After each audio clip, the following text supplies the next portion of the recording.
নমস্কার, আমার সমস্ত ছাত্র বন্ধু এবং তাদের গার্জেনদের কথাকলির নতুন একটা ভিডিওয়ে স্বাগত জানাই।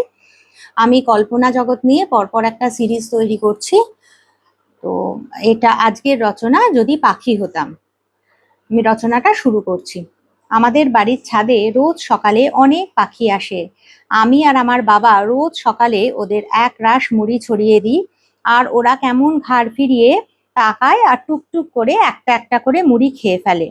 তারপর ওরা ঘুরতে বেরিয়ে পড়ে এদিক সেদিক অনেক দূরে। ওদের উড়ে বেড়াতে দেখলে কেমন হিংসে হয়। মনে হয় ওরা যেন ওই সুন্দর নীল আকাশটার মালিক, ইচ্ছে করলেই কেমন মেঘেদের ছুঁয়ে আসতে পারে। ওদের মতো যদি হতাম, দুই ডানায় ভর দিয়ে উড়ে যেতাম মাঠ, পাহাড়, বন, জঙ্গল পার হয়ে। কেমন হালকা হয়ে ভেসে থেকে নিচে পৃথিবীটাকে দেখা যেত। আবার উড়ে যেতাম অচিন ঠিকানায়। বন্ধুত্ব পাতিয়ে নেওয়া যেত আরো কত দেশের পাখি গাছগাছালির সঙ্গে। বাসা বানাতাম খড়কুটো দিয়ে, বৃষ্টিতে জড়সড় হয়ে পাতার আড়ালে লুকিয়ে পড়তাম। আবার রোদ্দুর উঠলেই বিছিয়ে দিতাম ডানা, মেখে নিতাম নরম সূর্যের আলো সারা গায়ে। শুধু কি তাই, কেমন মিষ্টি সুরে গান গাইতাম, ঠিক যেমন রোজ সকালে জানলার পাশে ময়নাটা এসে গান শুনিয়ে ঘুম ভাঙিয়ে দিয়ে যায়। বা ঝড় বৃষ্টির সময় চড়ুইদের মতো নেচে নেচে ছুপ করে স্নান করে নিতাম জমে থাকা জলে।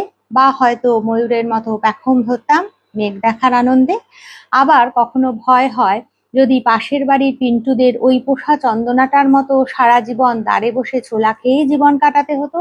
পাখিটার কি কষ্ট, তাই না? রোজ ওকে দেখি বসে বসে ঘাড় উঁচু করে আকাশ দেখে, আর দেখে তার স্বাধীন সঙ্গী সাথীদের উড়ে যেতে। পাখি হলে হয়তো ওর পাশে গিয়ে বসতাম, গল্প করতাম একটু ওর সাথে। আর কোনো পাখিদের গল্প করতে দেখি না। ইস, যদি পাখি হতাম। আমার রচনাটা এখানেই শেষ হলো। বন্ধুরা, আমার রচনা যদি ভালো লাগে, লাইক, শেয়ার, সাবস্ক্রাইব করবেন। কিছু কমেন্ট পেলে ভিডিও করার উৎসাহ বাড়ে। আর বন্ধুদের সাথেও শেয়ার করবেন। যদি কারো উপকারে লাগে, আমার ভালো লাগবে। আজকের ভিডিওটা এখানে শেষ করছি।